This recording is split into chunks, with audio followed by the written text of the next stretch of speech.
भगवान राम और श्री सीता,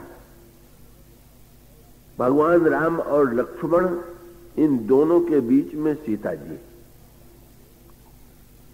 और उनके लिए गोस्वामी जी ने जो उपमा प्रस्तुत की, उस उपमा में उनके लिए कहा गया कि उभय बीच सिय सोहत कैसे, ब्रह्म जीव बीच माया जैसे। श्री राम साक्षात ब्रह्म है, लक्ष्मण जी जीव हैं और श्री सीता जी माया। तो जब माया कह करके सीता जी का परिचय दिया गया, तो माया शब्द को सुन करके बहुधा व्यक्ति के मस्तिष्क में अच्छे अर्थ की अनुभूति नहीं होती। बहुधा माया शब्द का प्रयोग निंदात्मक अर्थों में ही बार बार किया गया है। कभी कभी संतों ने माया महा ठगिनी हम जानी कह करके माया की निंदा की। कभी जीव जो है माया वश जीव अभिमानी, माया के वश जीव जो है वो माया के वशीभूत है, ये कह करके माया की निंदा की। या ये सब माया कर परिवारा, प्रबल अमित को वरने पारा कह करके माया की निंदा की। उसी माया शब्द का प्रयोग श्री सीता जी के लिए कर दिया गया। पर गोस्वामी जी ने कहा कि ना, सीता जी के लिए जब माया शब्द का प्रयोग करते हैं तो वस्तुतः वहां पर माया का वो अर्थ नहीं होता जो माया का अर्थ बहुधा प्रचलित है। और माया के इसीलिए जब आरण्य कांड में लक्ष्मण जी ने भगवान राम से पूछा कि ये माया कौन है, तो आप लोगों में से जिन्होंने ध्यान से रामचरितमानस को पढ़ा होगा वे जानते होंगे कि उस समय प्रभु ने माया के भी दो रूप बताए। और माया के दो रूप बताते हुए उन्होंने कहा, तेहिकर भेद सुनहु तुम दोऊ, विद्या अपर अविद्या सोऊ, एक दुष्ट अतिशय दुख रूपा, जाबस जीव परा भवकूपा, एक रचई जग गुण बस जाके, प्रभु प्रेरित नहीं निज बल ताके। और एक ये भगवान राम ने ये कहा कि एक माया वो है जो अविद्या माया है और दूसरी माया वो है जो विद्या माया है। तो अविद्या और विद्या माया के प्रतीक के रूप में अगर दृष्टांत के रूप में इन दोनों की ओर संकेत करना चाहे तो अविद्या माया की प्रतीक है शूर्पणखा और मूर्तिमती विद्या माया प्रभु की अपनी माया जो है वो है सीता जी। और उसका अभिप्राय ये है, शूर्पणखा के रूप में शूर्पणखा का भी जब परिचय दिया गया तो शूर्पणखा का परिचय दिया गया गोस्वामी जी ने आरण्य कांड में जब शूर्पणखा दंडकारण्य में आती है तो उस समय गोस्वामी जी ने उसका परिचय देते हुए कहा, शूर्पणखा रावण की बहिनी, दुष्ट हृदय दारुण जस अहिनी। शूर्पणखा रावण की बहन है और बड़े ही दुष्ट हृदय की है और ऐसा लगता है कि जैसे सर्पिणी। तो जहां अविद्या माया की व्याख्या की गई है वो अविद्या माया की व्याख्या में आप यही वाक्य पावेंगे कि एक दुष्ट अतिशय दुख रूपा का एक ये जो अविद्या माया है ये अत्यंत दुष्ट स्वभाव की। और शूर्पणखा का भी परिचय करके दिया गया कि वो दुष्ट हृदय की। और शूर्पणखा की भूमिका क्या है? शूर्पणखा की भूमिका पर यदि आप दृष्टि डालें तो माया का जो विकृत रूप है उसकी व्याख्या आपके सामने आ जाएगी। गोस्वामी जी ने कहा, पंचवटी सो गई एक बारा। एक पहले तो उन्होंने सांकेतिक परिचय दिया, पूछा गया माया का परिचय तो दीजिए। तो गोस्वामी जी परंपरा से हट करके शूर्पणखा का परिचय देते हैं। किसी भी स्त्री का परिचय देने के लिए बहुधा 3 शब्दों का प्रयोग किया जाता है। बाल्यावस्था में जब किसी स्त्री का कन्या रूप होगा तो उसका परिचय दिया जाएगा कि वो किसकी पुत्री। बाद में जब विवाह हो जाएगा तो परिचय दिया जाएगा ये किसकी पत्नी। और बाद में जब पुत्र का जन्म हो जाता है तब ये कह करके परिचय दिया जाता है कि ये किसकी मां। स्त्री के परिचय के ये 3 केंद्र हैं। आप श्री सीता जी ने जब पार्वती जी की स्तुति की तो स्तुति में भी आप इन्हीं तीनों केंद्रों का परिचय पावेंगे। श्री सीता जी वंदना करते हुए पार्वती जी के लिए कहती हैं, जय जय गिरवर राज किशोरी, आप हिमालय की पुत्री। और दूसरा वाक्य कहती हैं, जय महेश मुख चंद्र चकोरी, आप शंकर जी के मुख चंद्र की चकोरी। और तीसरे रूप का परिचय देते हुए कहती हैं, जय गज बदन खड़ानन माता, आप स्वामी कार्तिक और गणेश की माता।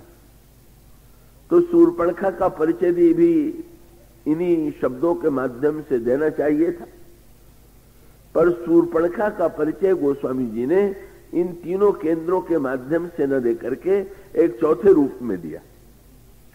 उनसे पूछा गया शूर्पणखा कौन है,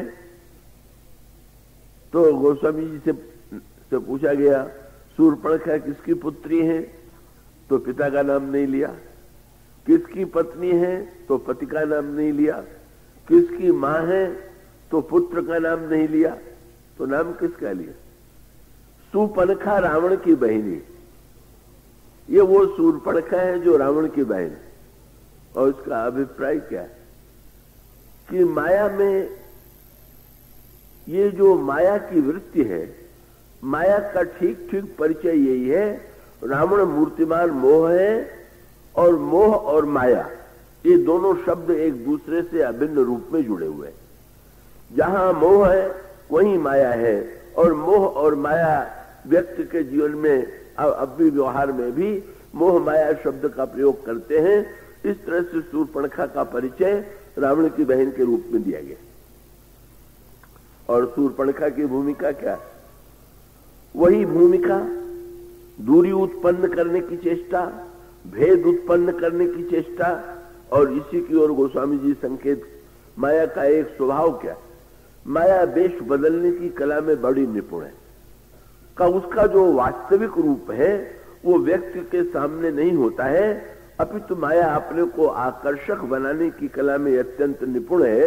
इसलिए गोस्वामी जी कहते हैं कि जब शूर्पणखा का आती है तो रुचिर रूप धरी प्रभु पह आई, अपने को परम सुंदर बना करके प्रभु के समक्ष आ गई और बोली वचन बहुत मुस्काई। बड़ी सुंदरी, परम सुंदरी नारी के वेश में शूर्पणखा के प्रभु के सामने खड़ी हो जाती है और खड़ी होकर के बड़ी मुस्कुराहट, होठों पर मुस्कुराहट ला करके प्रभु से विवाह का प्रस्ताव करती। और उसका अभिप्राय क्या कि संसार के जीवों की तो बात क्या, जो ब्रह्म को भी अपने बंधन में बांधने के लिए व्यग्र है, उस शूर्पणखा के दुस्साहस की आप कल्पना कीजिए। जब उसने श्री राम से विवाह का प्रस्ताव किया तो भगवान राम की दृष्टि किसकी ओर गई? कब भगवान श्री राघवेंद्र ने शूर्पणखा के वाक्य का जब उत्तर दिया तो गोस्वामी जी ने लिखा, सीता ही चितई कही प्रभु बात। प्रभु ने सीता जी की ओर देखा तो मानो एक ओर अविद्या माया शूर्पणखा और दूसरी ओर प्रभु की सम्मोहिनी विद्या माया श्री सीता, प्रभु की दृष्टि जो है अपनी दिव्य माया शक्ति की ओर लगी हुई है। और मानो प्रभु शूर्पणखा को ये संकेत देना चाहते हैं कि क्या तुम ये समझती हो कि इन स्वसम्मोहिनी मेरे इन दिव्य माया के रहते हुए तुम्हारा प्रभाव मेरे ऊपर पड़ सकता है? पर शूर्पणखा श्री सीता जी की उपेक्षा करती और उपेक्षा करने के पश्चात भगवान श्री राघवेंद्र ने शूर्पणखा को रावण की दिशा में, शूर्पणखा को लक्ष्मण जी की ओर भेजा और ये कह करके भेजा, आई कुमार मोर लघुव्राता सुंदरी। भगवान राम ने कहा मेरा छोटा भाई कुमार है, और ऐसा कह करके प्रभु ने लक्ष्मण जी की ओर भेज दिया। लक्ष्मण जी कौन है?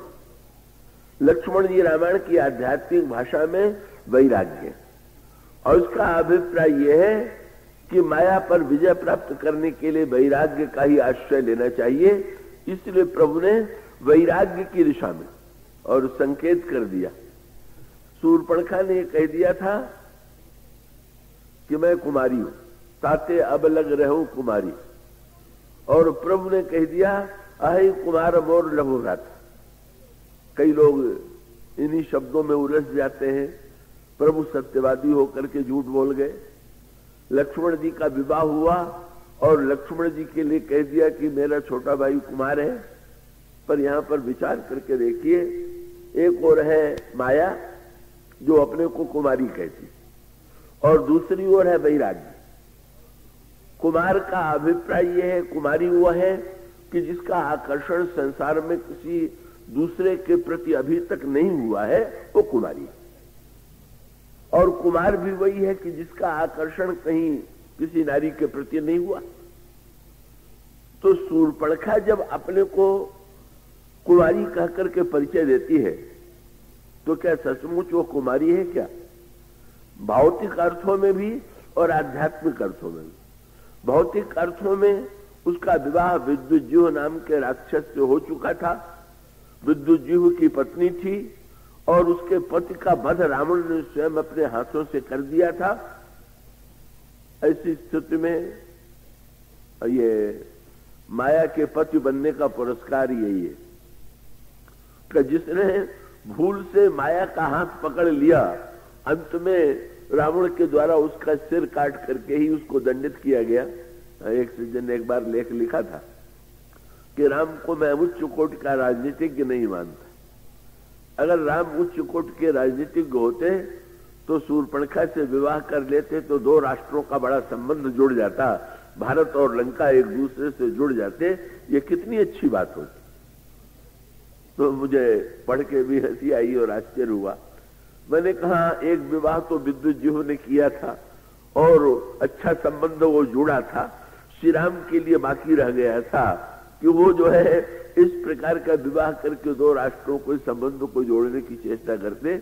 ऐसी मूर्खतापूर्ण बातें बहुत से लोग मेरा सोचे समझे कि इसका अभिप्राय तो ये है कि जो भी का माया के स्वामित्व का दावा करेगा, माया किसी की स्वामी किसी की सेविका नहीं बन सकती।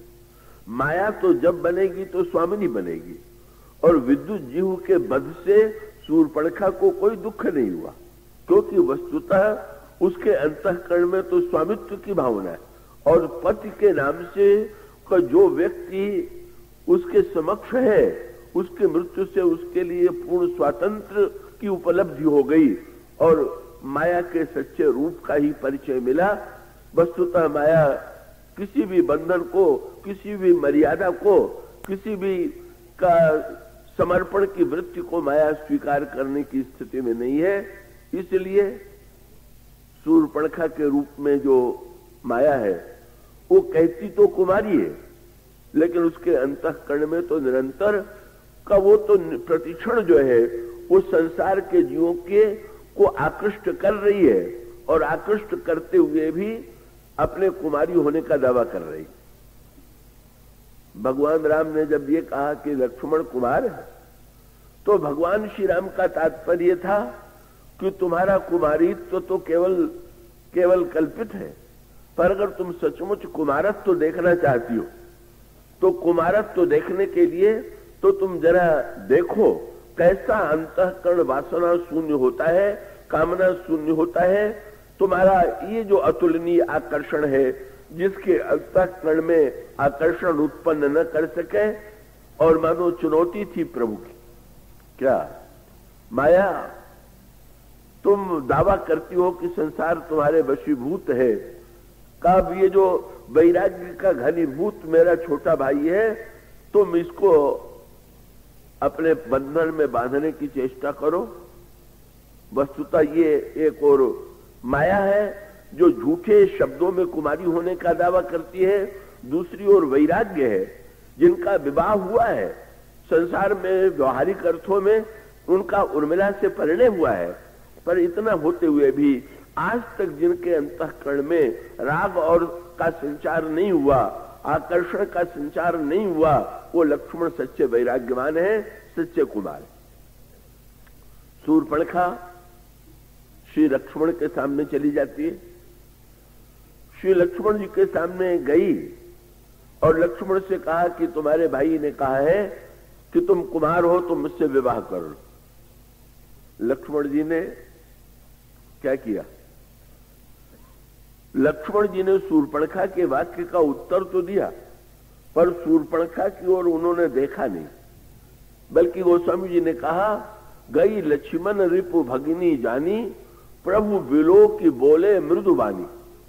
प्रभु को देख करके वो मृदुबाणी में बोले, और बोले तो शूर्पणखा के लिए पहला शब्द उन्होंने कहा, सुंदरी सुनु मैं उनकर दास। सुंदरी तुम सुनो। सुंदरी शब्द सुनते ही मंथरा शूर्पणखा बड़ी प्रसन्न हुई। तब बड़े भाई ने मुझे सुंदरी नहीं कहा, पर छोटा भाई लगता है सुंदरता का पारखी है, तभी तो मुझे सुंदरी कह रहा है। लेकिन आश्चर्य है, ये सुंदरी मुझे कह रहा है और देख रहा है दूसरी ओर। जब वो सुंदरी मुझे कह रहा है तो मेरी ओर क्यों नहीं देख रहा? लक्ष्मण जी को हंसी आ गई शूर्पणखा के इस मनोभाव को समझ करके। लक्ष्मण जी का तात्पर्य था, जब तक मैं नहीं देखता हूं तभी तक तुम सुंदरी हो, जब मेरी दृष्टि पड़ेगी तो तुम्हारी वास्तविकता खुले बिना नहीं रहेगी। और सचमुच एक अगला वाक्य लक्ष्मण जी ने और कहा। लक्ष्मण जी को कहना चाहिए मेरा विवाह हुआ है, उन्होंने तुमसे विरोध किया है या व्यंग किया है, पर लक्ष्मण जी ने एक बार भी नहीं कहा कि मेरा विवाह हुआ। लक्ष्मण जी ने कहा, सुंदरी सुनु मैं उनकर दासा, पराधीन नहीं तोर सुपास। सुंदरी मैं उनका दास हूं, पराधीन हूं, और यहां तुम्हारा सुपास नहीं। लक्ष्मण जी का व्यंग्य क्या था कि सुंदरी तुम कहती तो है कि तुम्हें पति चाहिए, पर तुम तो माया हो, तुम्हें पति नहीं चाहिए, तुम्हें तो दास चाहिए। तुम तो जीव को पराधीन रखने में विश्वास करती हो, पराधीन बनाने में विश्वास करती हो। ऐसी स्थिति में लक्ष्मण जी का संकेत यह है कि मैं उनका दास हूं, और जो प्रभु का दास है वो माया का दास बन नहीं सकता, इसलिए तुम मुझे अपनी ओर आकृष्ट करने की चेष्टा न करो। पर उसके बाद फिर वही भूमिका आती है। क्या अंत में शूर्पणखा क्या चेष्टा करती? शूर्पणखा के विरूपीकरण के पश्चात शूर्पणखा श्री राम और श्री सीता जी में दूरी उत्पन्न करने की चेष्टा करती है, भेद उत्पन्न करने की चेष्टा करती है। और सचमुच ऐसा प्रतीत होता है कि जैसे शूर्पणखा दोनों में दूरी और भेद उत्पन्न करने में सफल हो गई। मानो माया का सच्चा स्वरूप यही है, जो जीव को पराधीन बनाना चाहती है, जो जीव को अपनी इच्छा के अनुकूल नचाना चाहती है, और जो वस्तुतः जिसका उद्देश्य दूरी उत्पन्न करना है, यही अविद्या माया है जो बड़ी दुखदायी।